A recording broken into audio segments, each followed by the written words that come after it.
ভাই শুনেন, শুনেন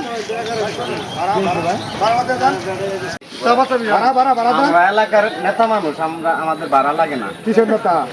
এলাকার অর্ডার তো আসছে না, অর্ডার ভাড়া দিতে হবে না? আমরা বাড়ি কোথায়? আমাদের চিনেন না, আমাকে চিনেন না। আপনি যত মানে নেতা খবর জানেন ভাই, আপনার তাও এলাকার থাকতে পারে, আমার ভাড়া দিতে হবে না? তাকে ফোন দিচ্ছি।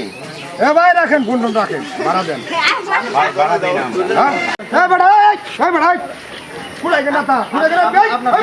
আমাকে চিনেন? দেখেন দেখেন আপনারা আমাকে চিনেন?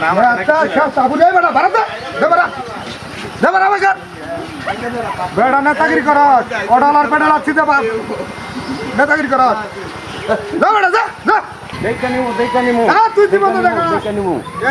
আমার তা ওই ঢাকার বড় নেতা দেখা নিমু, দেখার আছে, অটোওয়ালা দেখার আছে। আপনারা জানেন আমরা এই অটো চালাই, পেটে বাস চালাই। এরকম এলাকার নেতা খাতা যারা আছে, তারা অটোওয়ালাদের টাকা মেরে খায়, নেতাগিরি করে, তাদের বিরুদ্ধে সবাই উঠে দাঁড়াবে। এটা আমার অনুরোধ, যাতে আমার মতো অটোওয়ালাদের পেটের ভাত কেউ কেড়ে নিতে না পারে। ধন্যবাদ সবাই। ঠিক আছে।